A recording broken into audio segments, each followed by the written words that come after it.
Bonjour, c'est l'heure des contes vous propose aussi ces contes racontés. Aujourd'hui, un conte des Philippines. Comment les écailles et les cornes poussèrent au Baka-Bakaran.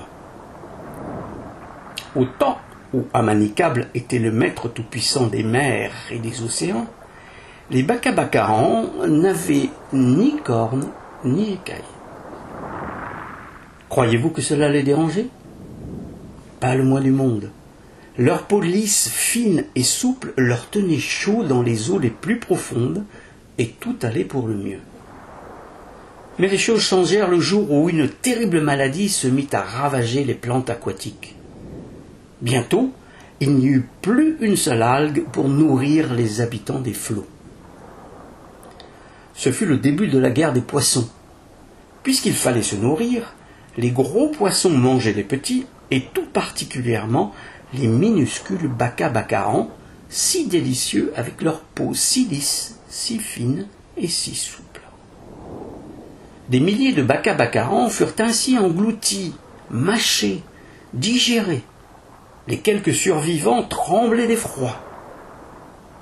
Terminer sa vie dans le ventre d'une rascasse ou d'un poisson-lune, quelle fin!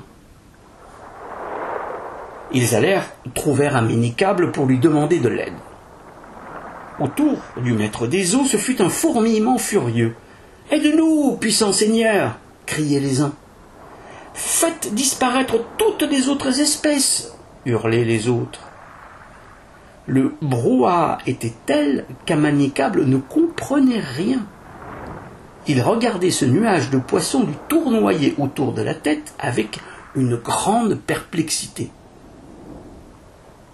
Enfin, un tout petit Baka-Bakaran réussit à se faire entendre. « Donne-nous quelque chose qui nous protège, maître des mers. » Quelque chose qui... Amanicable hocha la tête. Oui, c'était une bonne idée. Il appela une ribambelle de petits dieux marins et leur ordonna de recouvrir les Baka-Bakarans d'une peau épaisse.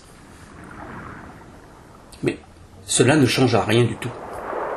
Bien sûr, les gros poissons avaient plus de mal à avaler les Baka-Bakarans, mais affamés qu'ils étaient, ils y prêtaient à peine attention. Les petits poissons retournèrent voir Amanicable. « Nous sommes toujours les proies des autres, maîtres des vagues et des embruns. Donne-nous donc des armes ou une armure. » Amanicable, tout occupé qu'il était à chercher une solution pour faire cesser l'épouvantable désordre qui régnait au fond des mers, entendit l'immense détresse des Baka-Bakarans. « Désormais, vous aurez des écailles et 2 cornes pour vous protéger, mes amis. Rien ne vous arrivera plus. » Les Baka-Bakarans revinrent chez eux. Ah, qu'ils étaient fiers de leur armure d'écailles et de leurs 2 petites cornes. Les gros poissons auraient dû se méfier en les voyant si frétillants devant leur bouche ouverte. Mais non, quand on est plus gros, on se croit toujours plus fort, n'est-ce pas? Quelle erreur! C'est en les gobant qu'ils comprirent. Les cornes piquaient des lances, et les écailles raclaient leur gorge telles des griffes. Pouah! Les Baka-Bakarans étaient devenus immangeables. Quelle horreur! La nouvelle se répandit vite, et on évita désormais ces poissons en armure. Les Baka-Bakarans optèrent d'Amanicable qui leur laissa définitivement écailles et cornes. Aujourd'hui, ils peuvent impunément se promener au nez et à la barbe des gros voraces. Aucun poisson n'oserait s'affronter à eux, de peur de s'y casser les dents. Cric-crac, un nouveau conte dans le sac.